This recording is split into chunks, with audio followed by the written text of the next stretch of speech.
of the Philippines sa kanilang pag-accommodate and sa kanilang actions sa aming Office of the Vice President budget. Ma'am, bakit dito sa... Nandun ako sa plenary. Sa plenary. Yes.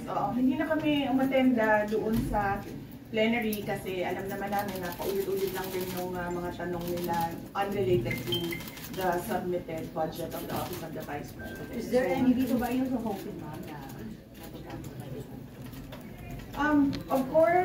Of course, lahat ng personnel ng Senator Bongo na gusto naman din talaga magtrabaho ng lahat. And kung walang budget, walang project, wala din silang gagawin.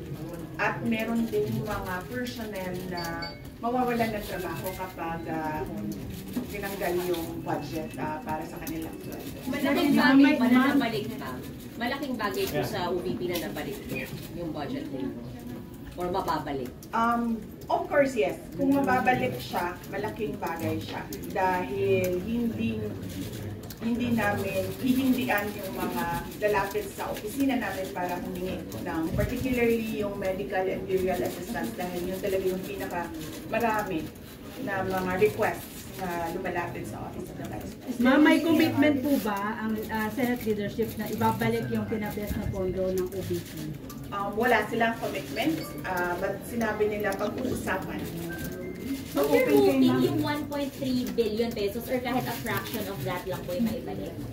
O buo po kailangan? Buo po ba dapat? Wala na akong wish sa budget. Sinabi ko na nga noong nandun kami sa House of Representatives na kung ano yung pleasure ng Congress, both House of Representatives and Senate, yun na yung masusunod.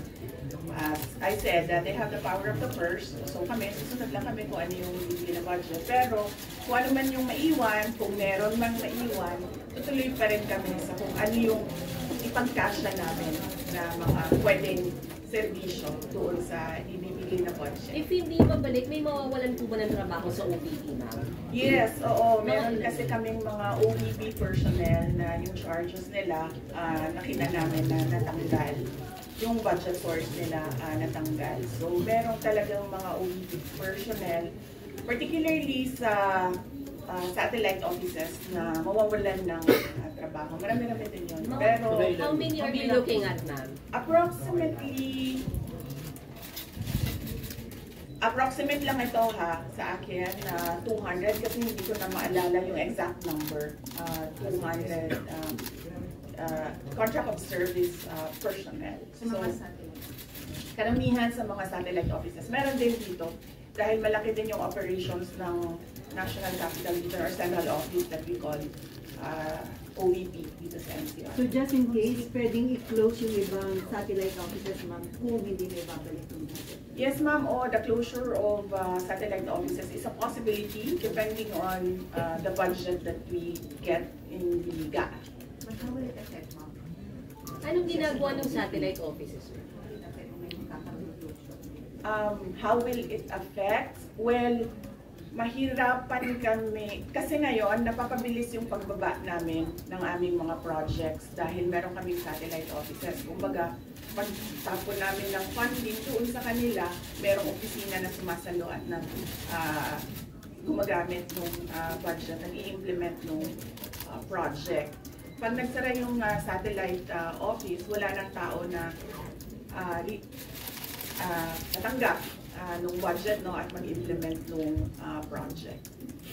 Would you care to comment about President Duterte po na humaharap kayo sa investigasyon? Nausap ni President Duterte and hindi ako nanood noong hearing ngayon sa House of Representatives kasi nag-prepare kami. We did not know what will happen in the Senate OVP budget hearing, so we were preparing for that. What do you intend to watch, ma'am, after? We'll see. Maganda yung data ko. Ubus na ata yung data ko eh.